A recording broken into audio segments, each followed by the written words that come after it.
Welcome to Talk Cosmos, the show where Sue Minahan and her panel of guests bring you insightful conversations to awaken consciousness for soul growth.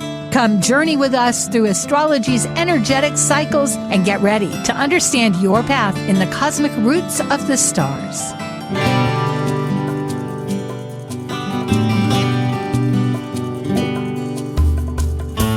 Hello, today is October 6th. It's Talk Cosmos with Kaleidoscope Visions, and we are talking about the lunar phases every week.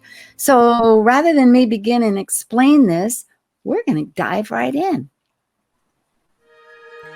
Understanding the cosmic energies influencing our consciousness by the 4 major moon phases for the month, this is your Kaleidoscope Visions panel. I'm Sue Minahan, founder of Talk Cosmos since 2018. I'm an evolutionary astrologer, consultant, speaker, writer, vibrational astrology student, Dwarf Planet University graduate, Kepler Astrology Toastmasters Club charter member. I have a fine arts music degree plus a certificate in jazz. I'm an artist, musician, and certified color energy life coach. Especially, I love mythology and esoteric philosophies. I'm Amanda Pierce.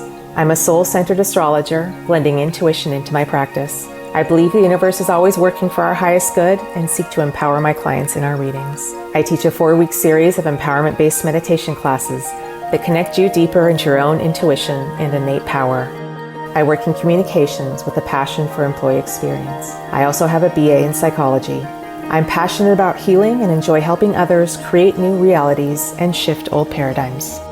And I'm John Chinworth, a Seattle astrologer with more than 25 years experience. I use a blend of evolutionary, traditional, and archetypal techniques and constantly attend workshops and lectures to further hone my skills. I hold an MFA in poetics, an MA in teaching, and an astrological diploma. I've lectured at NORWAC and served on the WSAA board.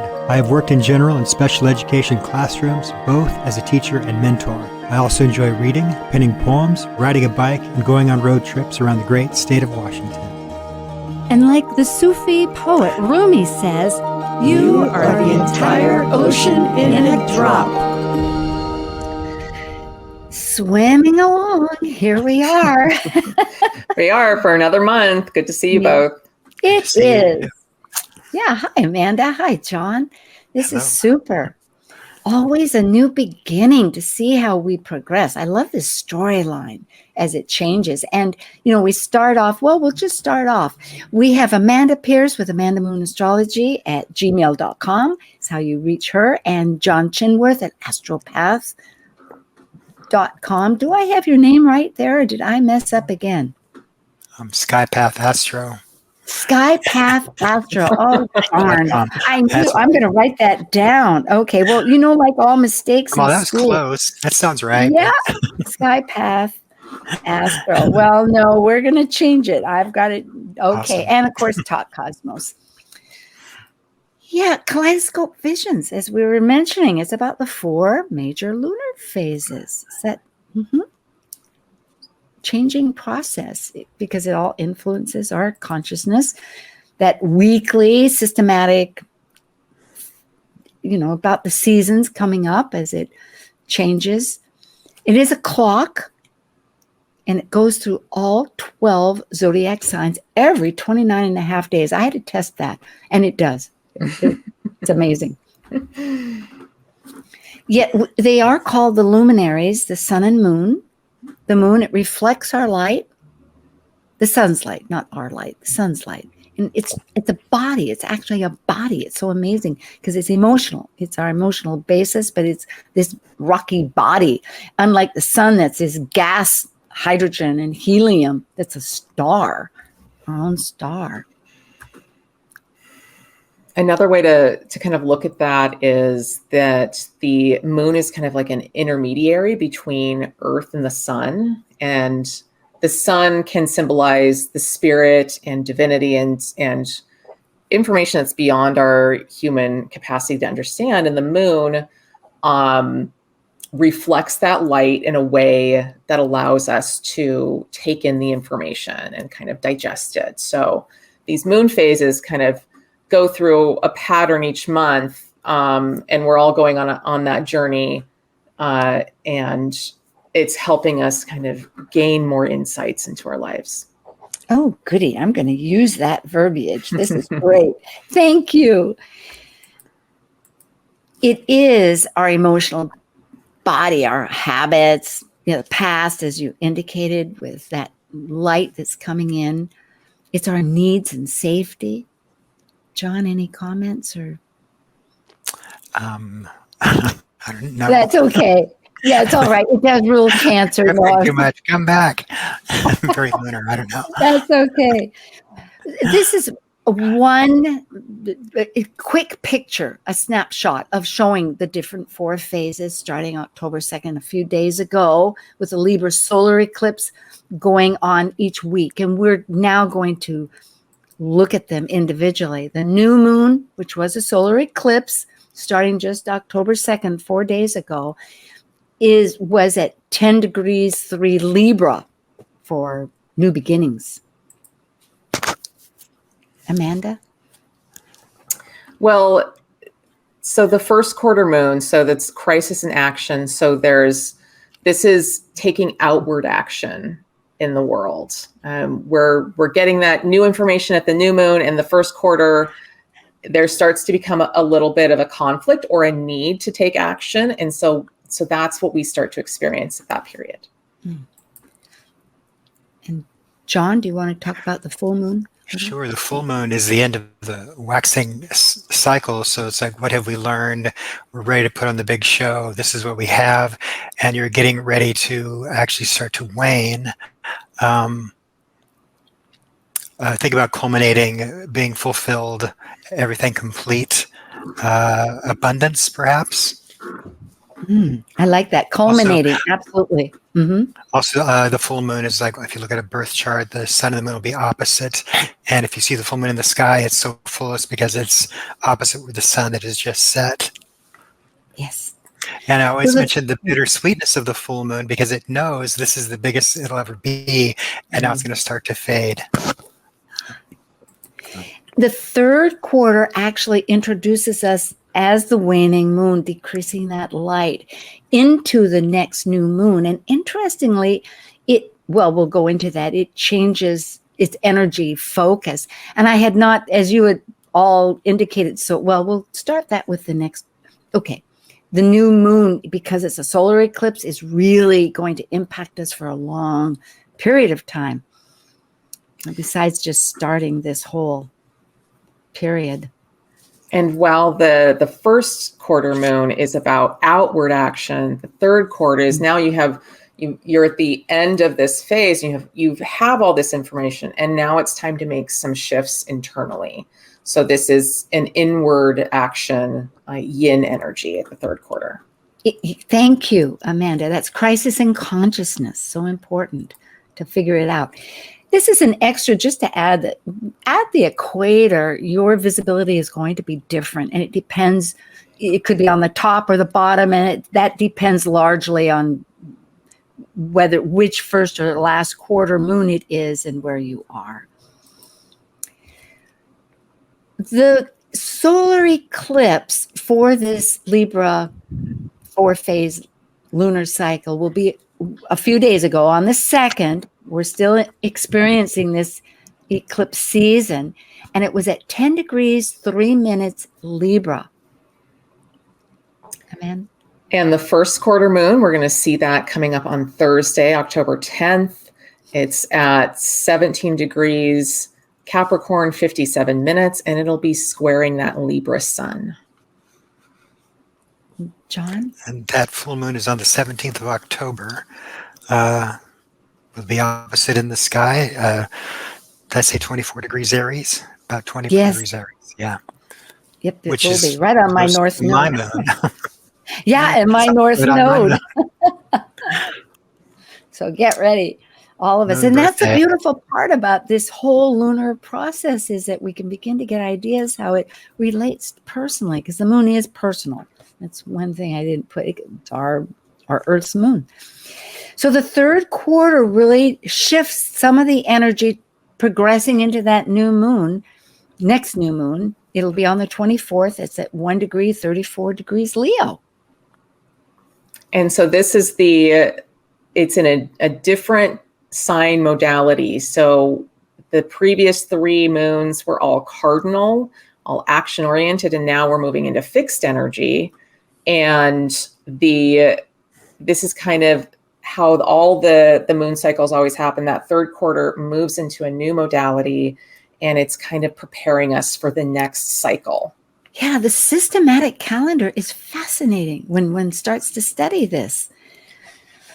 Well, here we want to just quickly identify that we're referencing 2 different aspects. Those are angle degrees between the planets. And one is hard, which generally are squares, and they're action oriented. Depending on how you assert yourself, it's going to go along with ease, or it may have conflict. And the soft sextiles connect, and the trine flows. And there are a few highlights overall in October, and one is out of bounds. It's referenced often as OOB. The planets act independently. They're beyond the sun's elliptical path. Ceres has this long pattern now since April 2nd of this year until January 15th of next year. And Ceres is about nurturing, although because it involves grief, and it is part of that mythology. And so it's about nurturing ourselves. How do we claim the nurturing of ourselves that we in turn can share to others? And it also has to do about food, either the lack of it or the process of it. And women, generally, a lot of women. When I see out of bounds planets, my brain instantly goes to think outside the box, do things out of the way you'd usually do them. So nutritional things in unusual ways or new ways, trying new things. So it's just like, nobody's watching me do what I want. I can figure this out. I can plant some new plants. I can, you know what I mean? Yeah. I've been doing a lot of nutritional changes. Go ahead, Amanda. Yeah, with out of bounds planets, you can really chart new courses because they're just not constrained in the way that they typically are. So, and both Ceres and the moon relate to the mother. So there's this interesting archetype of the mother kind of coming in with this out of bounds energy. And so how are our relationships with our mother, or nurturing ourselves or others? How are they coming up to be rediscovered and re-envisioned? Very true. And it doesn't have, your mother doesn't need to be alive. Mine isn't alive on this earth at this moment. And I have been refocusing my relationship in so many ways throughout this. And I look forward to more because it's not ended yet. So it's a good way to begin a new story, because the moon that's how we tell our lives, is through this. So it's always a rebirth, as the solar eclipse is doing. And there is a T-square with Ceres also. She's really being busy because it's between the lunar nodes, which is all to do about relationship, with whatever relationship that happens to be. Shall we talk about this eclipse that happened 4 days ago at 10 degrees, 3 minutes of Libra? It's about the new beginning. And there was that, grand square. Yeah, it's big energy, isn't it? And it's a south node eclipse. So you see the sun and the moon conjunct the south node. And so this is a period of releasing old energies, releasing karmic cycles. So letting go of the past to allow for a new future to come forward. It is really, I was going to just add so much action, so many ways to take different steps. Yes. And in our daily life, this is on a national basis, because this happens to be a DC. Oh, I didn't put that. Yeah, it is Eastern. John, you were going to say something. I was thinking Mars in Cancer, which Mars doesn't much like being in, and Cancer is all that emotion. So what comes up at this time as you go through all these releases might not feel so good. It might be uncomfortable with what you were feeling, but that's a necessary part of the growth, I guess I want to say. On the opposite side of that, you have Ceres saying, it's okay, you're going to get through it. Right? Oh, thank goodness. And it's powerful with Mars in Cancer, it leads right back to that moon, which is the character of our whole phases. And it changes so fast. Every 2.5 days, it's going through a new sign. And then those in one day, it goes through 13 degrees. So it's really a constant ebbing as the tide just flows back and forth of how we're our dynamics. And besides that, whenever you bring up Mars in Cancer, it's going to go retrograde in Cancer. And so it's going to stay there until I think it is April 19th. It moves actually into Leo and then it goes retrograde. And so it will be this first period, Mars in Cancer, it's basically September, October, and it moves into Leo on November 4th.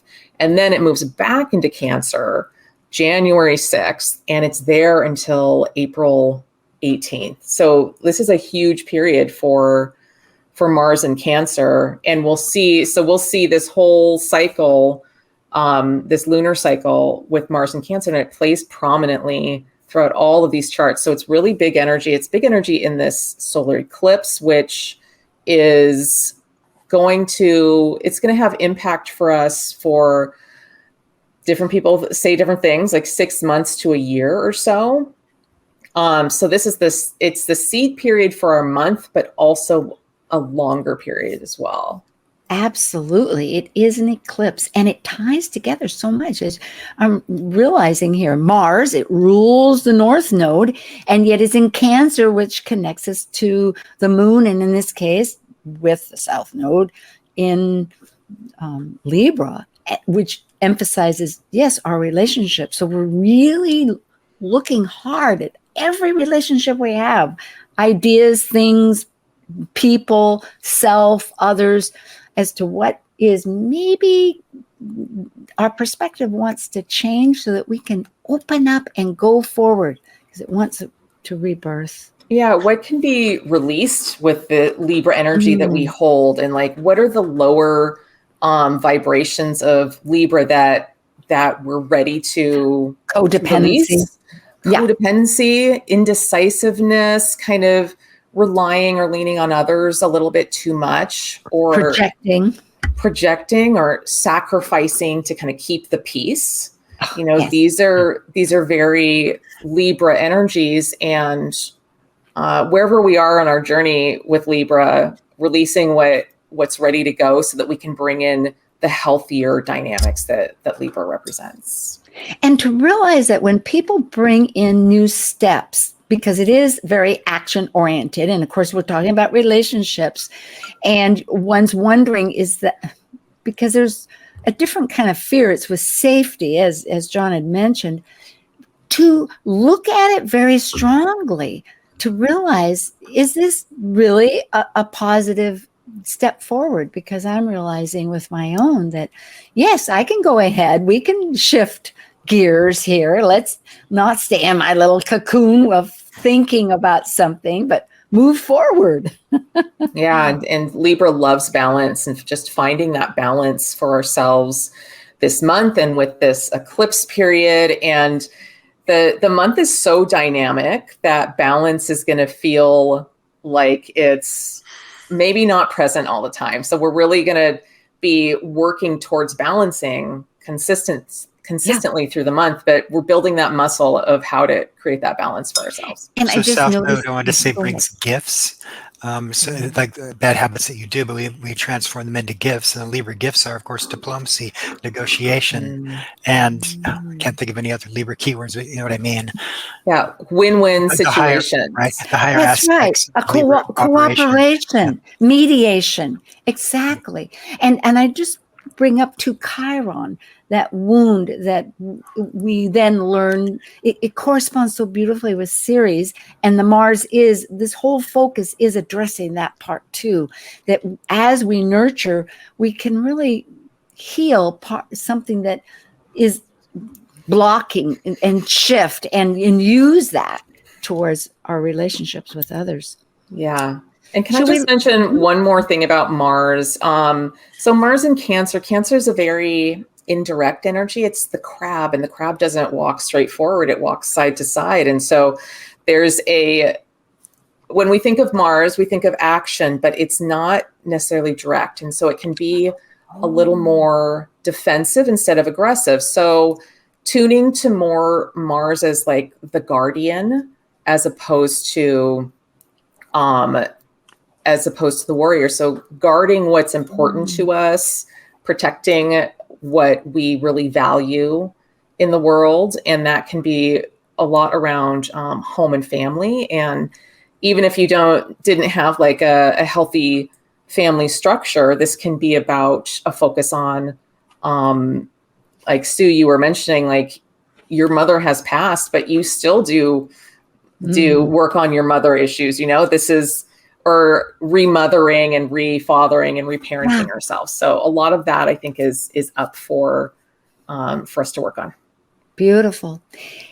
This particular aspect called Thor's hammer, you can read about it here, but it's the focal point is including all of these energies we're talking about. And it's in Uranus, which is, what do we know about Uranus? It's sudden, it's immediate, it breaks away a new pattern energy, it's outside of Saturn. And with vibrational astrology, I always have to add, it's researched to be what's happening right this minute. It has nothing to do with the past or the present, meaning that really, to me, supports the idea that it is sudden because it unearths what's happening immediately now. So Thor's hammer just pushes that. So meaning that as we nurture ourselves, it's really like, what's the story today? What's the picture today? Uranus might be asking to find a new way to find nurturing in a balancing way. Like a way maybe never done before. Uranus is the god of the heavens, and he's out there with the stars, so he's known to see what the future is like. And he's like, this is what you can have in the future. You just have to do this work now. And then he upsets things because like, you should be gearing for things coming up. That's how he thinks. So that's the meaning of what Uranus is doing. And it is in the 4th house of the national chart, meaning if we just look at it as that kind of filter, it has everything to do. That's a whole nother dynamic. Well, we are nurturing ourselves in this country. This simply is the whole picture of both of them combined. Let's move into the flow. Here we have a grand trine, and it is very powerful. It has to do with both Venus and Mars that love getting together and making something very tactile and present that is physical. That their kind of creativity, along with Saturn, that's the timekeeper and like what's essential and what are we structuring? And mastery. Saturn is mastery. And love the work. Master the work in a loving way. Yeah. So I guess Mars has a lot of helpers. Being stuck in Cancer, she doesn't like. Exactly. If we can get through those other parts, we have a lot to build on. Yeah. Yeah. And the triangle is the strongest structure in geometry. It's what is least likely to break. And when you've got a grand trine like this, it's a triangle flowing through the chart. There's just this consistent flow of energy throughout, and it can kind of be a closed circuit. So nothing can kind of get in on it. Now, all of this is water. All of these planets are in water, and that can mean their emotions can be high. We can be quite sensitive and sometimes a bit subjective. And I think the way to really work with this is to be willing to feel your emotions through this. You got to feel them and allow them to flow out so that they're not coming out in a reactive way. The great part about it is that in order to manifest anything, it has everything to do about how we're feeling. So getting in touch with our feelings, we can prune them, and because Mars does that, it cuts out things. And with Saturn, it wants what's essential, and Venus wants the real values. And it's in Scorpio. So it's like, how am I really relating with how I'm exchanging my values with other parts of whatever, however it fits into your world. And I will add too, with vibrational astrology that I'm studying, and Linda just did one a while back, a couple of weeks ago, that she's done research about the flow, because it's a vibrational 3, it's 3 parts, and that what a grand trine wants, we can think of, is it wants it to flow, and it will do whatever it can to keep it flowing. So you're right. We need to think about emotionally, how are we working with it? And also, yeah, and this is impacting more than just us. This is impacting everybody out in the world. So just to be aware that there's going to be a lot of emotion up, and not everybody's going to be processing through it. So just have that awareness and try to have as much grace as possible for others, or just back up and off and away if you need to. Well, maybe it helps because they have what they call a kite. What's a kite? Well, it's these 2 geometrical configurations of energies that combine together. But the reason it's a kite is you can see it's pointing somewhere like a kite. And it happens to be Ceres. It's also involved with this grand square and everything like Mars. And so it really is driving back to how to use our nurturing, how to nurture us and others, to get away from. And Ceres is being activated quite a bit in this chart. Like we've already mentioned her a couple times, and she's square the nodes, and she has been for a while. And we've talked about that. What I think is also interesting is that Pluto has now stepped back into Capricorn. It's retrograded back into the same side. And so they're in the same energetic right now. And I think it's bringing forward a lot of those toxic Capricorn energies that we're moving through in this last piece where Pluto is in Capricorn, and all that toxic patriarchal energy or traditions and family dysfunction, even like trauma on a DNA level that's coming up, because that's the Capricorn energy, is like that inherited energy. And anywhere where there's emotional repression, these are Capricorn energies that we're working through on the Pluto level. And I think it's going to be coming up through Ceres as well, as it's highly activated, as it's square the nodes, and our grief and our how do we nurture ourselves through this and move all of this off of us.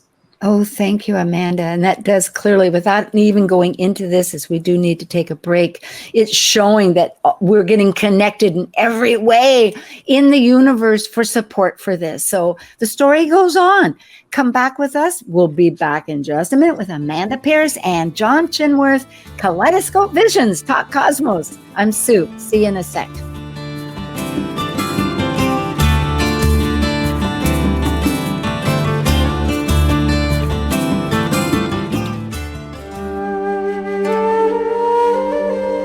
While we take a break from this week's edition of Talk Cosmos, let's take a look at this cycle's archetype. We are currently in the Yang period of Libra, ruled dually by Venus. By leaving the lower hemisphere of the self, the energy of Libra enters the arena where the completed self meets the other than self to form a relationship based on partnership. As a cardinal air sign on the descendant angle, represented by the equinox of equal light, Libra's energy learns through comparison and relationships, with the intention to integrate duality and polarities.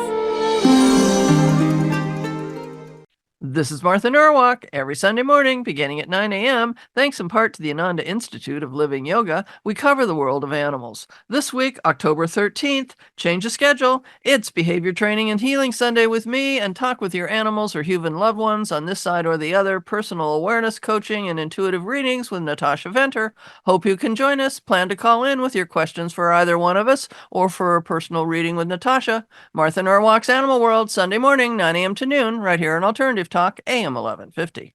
Talk Cosmos brings insightful conversations to awaken consciousness for the soul growth with hour-long programs every Sunday at 1 p.m. Pacific on KKNW. Talk Cosmos weekly programs are also available to watch live on the Talk Cosmos YouTube channel and Facebook page. While you're there, make sure you click the like and subscribe buttons so you get the full Talk Cosmos experience. Or if you'd rather listen to the show archives with audio only, the entire podcast collection since 2018 is available on most podcast carriers. And to find out about upcoming programs, sign up for the newsletter at talkcosmos.com. So grab your coffee, tea, or kombucha and enjoy the show. Real people, real life, real radio. Alternative Talk 1150.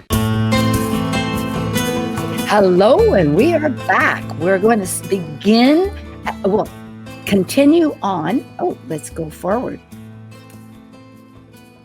Oh, and this is all of just a review for those folks that want to see everything put together. And Amanda Pierce at Amanda Moon Astrology at gmail.com. John Chinworth at, I did it again. Archerstars at gmail.com is good. Okay, very good. And my Skypath Astro, right? Skypath Astro. The sky. We love it. Look at the sky behind it. For those folks that want to know more about the Libra Solar Eclipse that was last week with archetypal symbols, do watch that program. And also just before that, we have some other seasonal interesting panels. One was Astrojam, and we have themes now. It was the fall equinox themes with two charts that were two different teams. Quite exciting and revealing about this energy.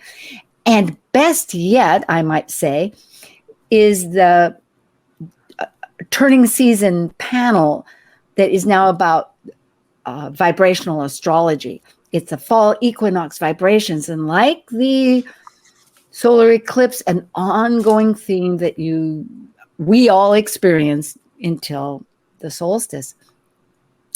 The new panel is U.S. Global Currents, and October 20th, later in a few weeks, will be swing states.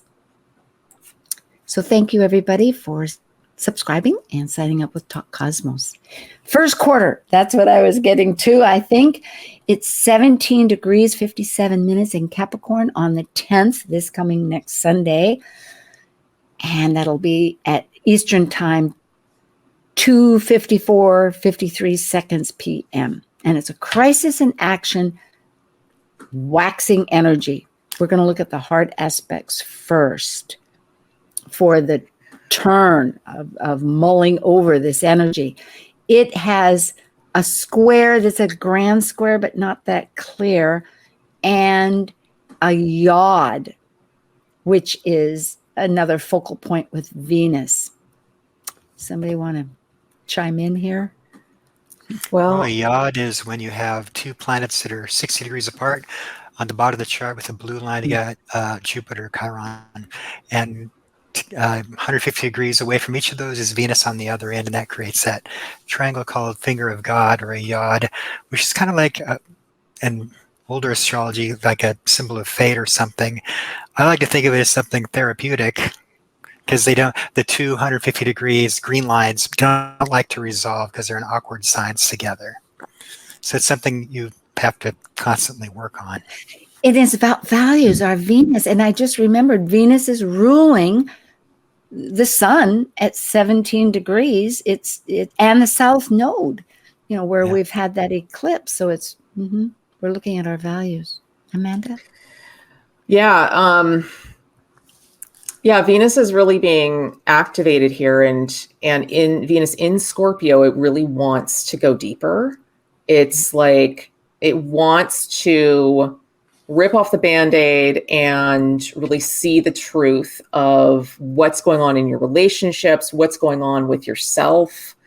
This is the first quarter moon, so there's going to be some issues coming up or some conflicts that require us to take some action and kind of confront our environment. So we're taking action here, and Venus is really being activated in that piece there.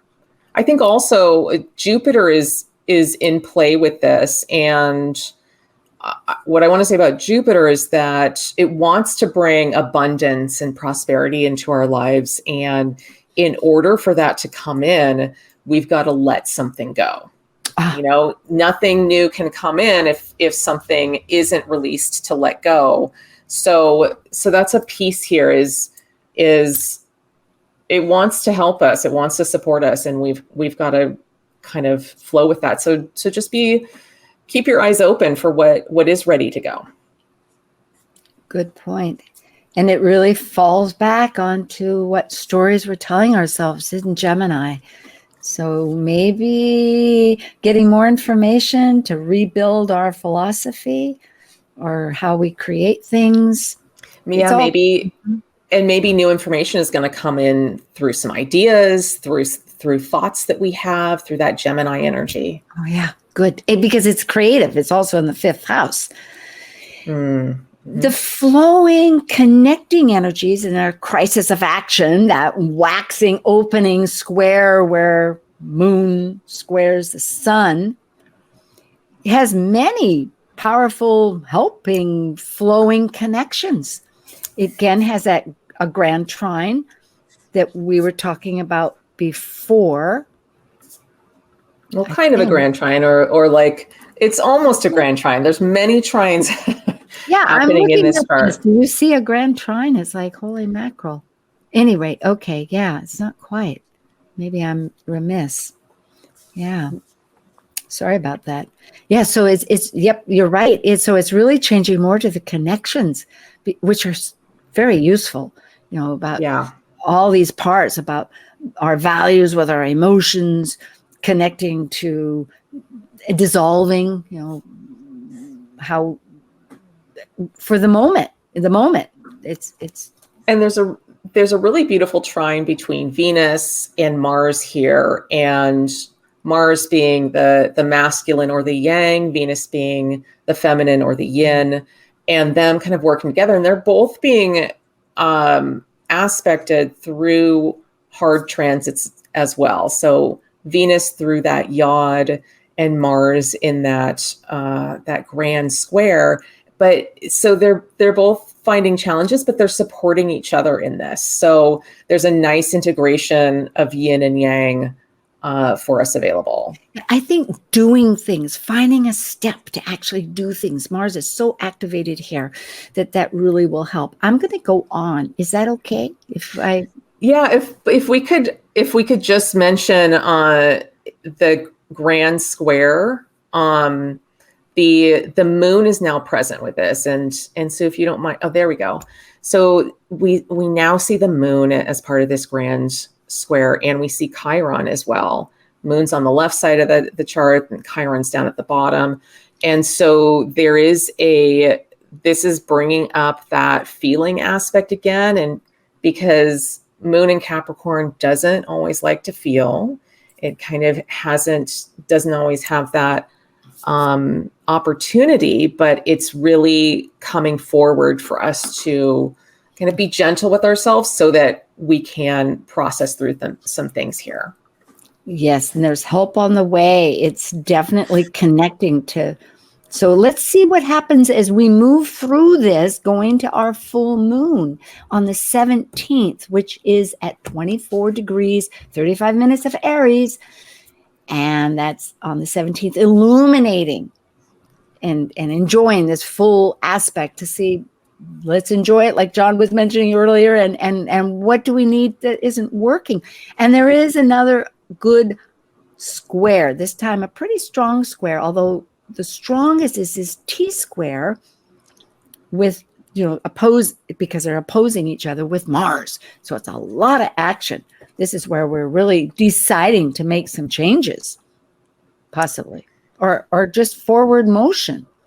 Yeah, and a full moon, there's always greater awareness with the moon's receiving more of that, as much light as it can from the sun here. Mm-hmm. So we'll have a greater awareness around whatever has been going on, whatever challenges we've had come up this month so far. And, the moon is conjunct Chiron in this one. So there could be some painful revelations coming forward, or it could be really healing revelations coming forward as well. And again, Mars is in Cancer, so it may not be always the most direct information coming at you. This could come indirectly. Some people might be passive aggressive, or, that's the kind of energy that Mars can carry out in the world. Mars and Cancer can carry out in the world. Okay, John, I'll get you here with our connections, the flowing, the sextiles and trines. There's quite a bit going on if you want to share. But I guess too, maybe it's a continuation, would you say? I mean, there's the sun with Jupiter. There's these Chirons getting help with Jupiter. I mean, in other words, the wounds and expanding but a lot of transformation is still Pluto and Capricorn. It's Planets a whole. Lots of sextiles, sure. Planets that are 60 degrees apart from each other. They want to work. They don't want to work. They want to play together and explore and do it in a fun way. So these are actually kind of fun aspects. Also, with the previous chart, I wanted to mention a lot of water and earth, which makes clay, and you can mold the clay into what you want to make it into. There's a little bit of air with Libra, and I didn't see the other. Fire, I guess, but mostly earth and water. That is so interesting because Prometheus gave us fire so that our little clay objects would have life. Yeah, and maybe when I'm thinking about Mars, as you said, we're in that path. That first path is moving from Cancer into Leo and then going back into Cancer for a long time, is almost like using that fire. How are we going to use it best? Where is our fire inside? What's driving us? What's our Well, and I love on this in this chart right here, the Venus is in the last degree of Scorpio, so it's the last the last chance we have to work this energetic, and it's in a beautiful trine to Neptune. And so there's this opportunity to just deeply release and surrender all of the shadow aspects and shadow content that's coming forward for us. It's also exactly sextile Pluto, so that's really supporting this deep release and kind of transformation and accepting these, whatever shadow content comes forward, accept it as part of yourself, and then just surrender it to source and allow that to be and work it through. And Venus is also opposite Uranus in this chart, so it's being even more activated. And I love what Rick Levine says about Uranus transits, that you're either being struck by lightning or you are the lightning bolt. So step into that lightning bolt space for yourself. Bam, alakazam. Here we're going to move then to our last phase. Remember, we're in this long transition because back in September, that Virgo new moon was really going in the Pisces eclipse. Because it starts a while leading in, and then 2 weeks later we have the solar eclipse, which was last week, just a few days ago on the 2nd. And now projecting ahead as we lead into the Scorpio new moon is that waning. Did I put waxing? Oh, rats, it's waning. Boy, details, Sue. Okay, it's a crisis in consciousness and it's waning. It's a gestation cycle. And we're still in this, not transportation, but transformation going into that next new moon. So loud and square is that T-square. Yeah, and we've had that full illumination from the full moon, and now we have this period for us to kind of integrate all that information, make some readjustments, kind of review what what all we've learned. And this is a period of inward action. And so we're taking action, but it's more around integrating for us the wisdom and the learnings that we've taken away here, and maybe making some tweaks in how we are taking action out in the world. Yeah. And in Leo, it's really looking at that sun. You know, Leo is that fire that we were talking about, and it is in sun of our creativity and who we are. And as you said, to that light that's seeing the greater picture that's coming forth through the moon in Leo going right back to that sun. So it's really a dynamic integration of transformation. And I didn't put down the extra 2 squares, but Venus of our values, trying to figure out with Saturn what's important, and which is still there. It's kind of weak, but it's in the background. Yeah, and the sun has moved signs. So in the previous 3 weeks, the sun was in Libra, and we started it out with this need to kind of release the old Libra content that wasn't working for us, and now the sun has shifted into Scorpio, and all of that Scorpio work we were doing with Venus, Venus has moved on as well. And now we're embodying it as the sun. So that transformation of embodying the Libra energies that needed to be released. And it's now in that empowered Scorpio energy. So that's kind of, you're not going to really take any crap from anyone anymore. That's the Scorpio energy. What I love about this, you have Pluto opposite Mars Moon, and when Mars and Moon are together, that's kind of Plutonian. So you have this, it turns out to be very intense on either side of that square. Yeah. So when we go into Scorpio, it's going to be like, here we are, people. Yeah, it's not like the challenges are done with this month, but now we're challenged to kind of like integrate them more. And that's true, because it's passionate.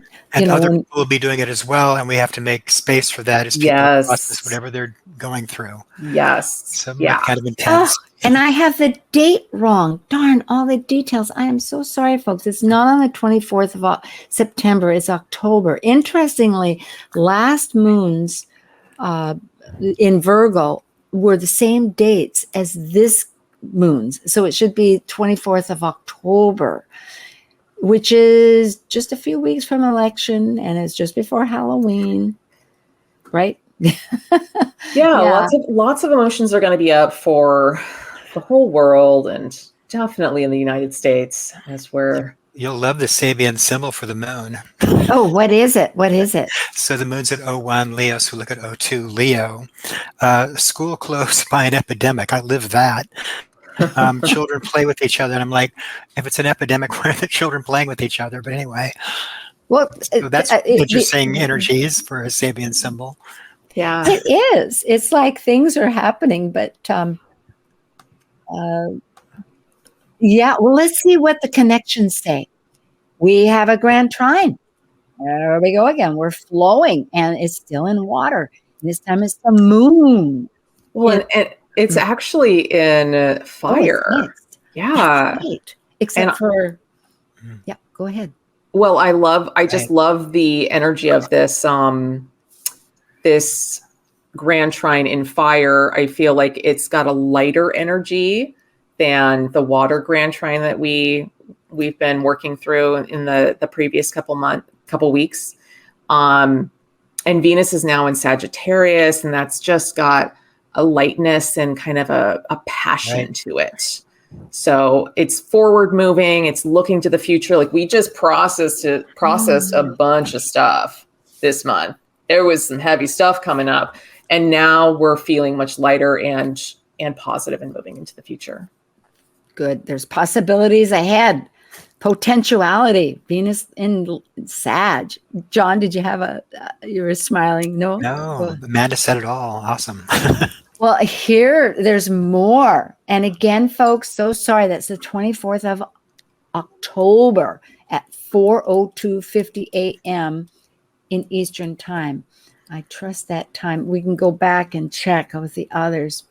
Oh, I'll have to to have a checklist. That's what I need, a checklist with my details.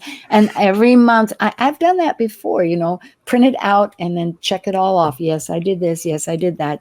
It's like check and balance, right? Okay. Have you all Sex ever heard house. of the angel wings? Configuration called angel wings? Mm-mm. It's those sextiles with those trines. They make two triangles that look like wings. Oh, that's very cool. Oh, and that's what we have here. I can't remember the astrologer, but she says it's one of the most hopeful things. It's the wings of an angel. Get ready to fly. Beautiful. Right? Yeah, we have Uranus and Neptune, the far out planets that are looking at the now of visions and extra things beyond of our into imagination.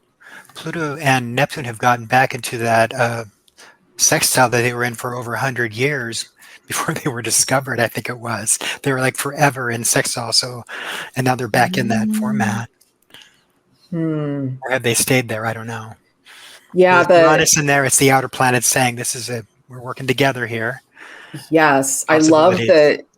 I love that we've been having these outer planets all together for a while now, Uranus, Neptune, and Pluto, and there's such an ability for us to kind of integrate on a deeper level through all of them, and allowing like that, because the further out the planets get, the deeper we're going into our unconscious, or subconscious, and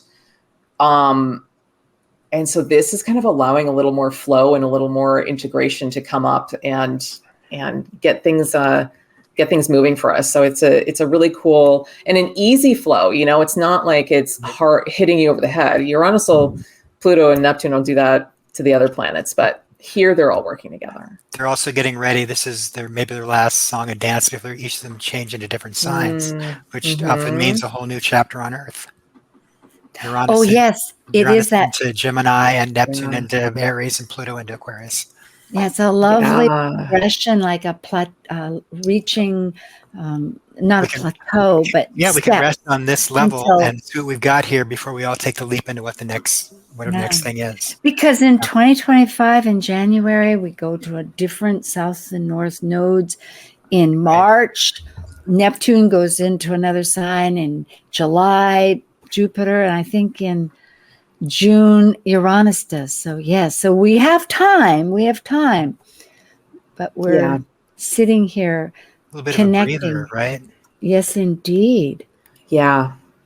And so this solar eclipse is really kind of gearing us up for next year, even. Like, these are the energies that we're going to be working through for the rest of the year. Yes. Yeah, indeed. I know in our own lives, the changes are incremental. That means like step by step. But then again, it's kind of, you can't quite see it. We're still in this deep process. We're in the soup. Yeah. In the soup. Yeah. Lights on, lights off. What do I see? Yeah. Well, I hope it's clam chowder. Something tasty. Do you like the Northwest. New England kind or the Boston kind? The red or the I white? kind of go for Manhattan style, the reds. I like the Boston with bacon. It's got to have some bacon in there. Wow. Over here, yes. It is interesting. In fact, I have a book on soup recipes, and I haven't quite tossed it out. I had so many recipe books, but soups, I think, they're important. They're like, you think of all the combinations we have in life with casseroles or which often have things I don't eat anymore, but or stews. Mm-hmm. Maybe that's the advice here this month. If you live in the Northern Hemisphere, make some soup for yourself. So it's nurturing. It's comforting. You might let it all connect. Represent us running into each other while we're trying to figure it all out. Well, I think in many ways that is Venus and Mars working together, because vibrational astrology says it's very tactile. I had to think about that. But in the mythology, of course, they get together. They're the great lovers. And what happens? They produce Cupid. And it's like those, but it wants you hands-on things. So making soup is maybe a psychosomatic remedy to just don't think, just do. It's a wonderful way to nourish and nurture yourself. It's very Ceres, so. Yeah, well, we'll have to talk about what nutritional things we put in our soup. It actually combines Ceres, the moon, and Mars. Yeah, Mars being like the heat Dr. of Bragg. cooking. Mars heating it up, Yeah. chopping the veggies. Well, thank you, Amanda Pierce and John Chinworth, for a very enlightening eclipse season with our October lunar phases. Take care, everybody. Enjoy your soup. Enjoy your life. Blessings to you. And thank you. Thank you for joining an insightful conversation on Talk Cosmos, the show where Sue Rose Minahan and her panel of guests awaken consciousness by connecting soul growth patterns with astrology's energetic cycles. Be sure to tune in next Sunday, 1 p.m. Pacific Time, to continue your journey through the roots of the cosmic pathway.